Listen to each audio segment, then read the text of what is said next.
Good evening, it is Saturday the 4th of April and here I am with my daily video. It's been a pretty busy day. I was out this morning in St James with our fantastic council candidate there running a street stall and then out on the doorstep. That was following the launch of our borough campaign. So the borough council elections are on the same day as the general election on May the 7th. So I was out with all the candidates across Northampton along with Sally Keeble to launch their manifesto at the Guildhall, which has got some very exciting plans about making Northampton fairer, cleaner and more environmentally friendly. And then I went on to a Q&A event with our candidate for Riverside Ward, Tipper Rahman, in Standens Barn. And there we covered a whole range of issues, but I'll just touch on a couple now because they reflect on questions we've had online.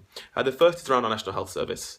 Somebody asked me what we're going to do about Northampton General, and I'm pretty clear about what we're going to do about that. Over the years, as Northampton has grown, as we've added housing in places like Upton, Hunsbury, Duston and parts of Rectory Farm, our town's grown and we've not added to the size of the hospital. It's basically the same size it has been for about 20 odd years. So I fully support a plan, part of which is drawn up by the Trust, for a £100 million first phase investment in a progressive rebuild of the hospital to give us a hospital that's fit for the future, the hospital we deserve, and that would mean an expanded A&E, new maternity facilities, a new neonatal ward, a health and wellbeing centre, and all of which could be delivered over the course of the next Parliament and beyond with the support of the government. So I've pledged to fight for that in Parliament and fight for that as your Labour MP. You can find out more and sign up to the campaign at onyourside.org.uk/our health.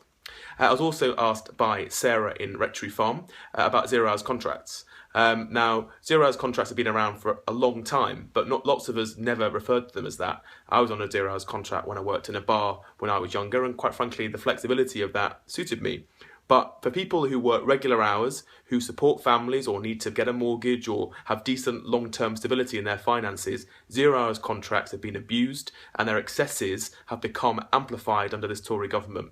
So therefore we've said that if you work regular hours over the course of 12 weeks, 3 months, then you'll get the de facto rights that you would get if you're a full-time employee. So work 3 months, say at 16 hours a week, then you will no longer be on a zero-hours contract. You will migrate to have the employment rights of somebody that works for 16 hours. And that's important for things like financial planning. You can't get a mortgage on a zero-hours contract because you can't guarantee that you'll be working next week, never mind next month or next year. So we're going to crack down on the excesses of zero-hours contracts by giving people the rights that they deserve after 12 weeks of working set hours, and we'll make sure there are appropriate measures in place so that employers don't try and game the system to reset the clock every 3 months and get new people.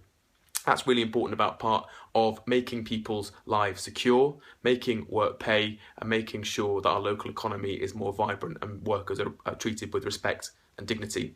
And finally, Hayley in King's Heath asked if I'm married. No, Hayley, I'm not. I'm single.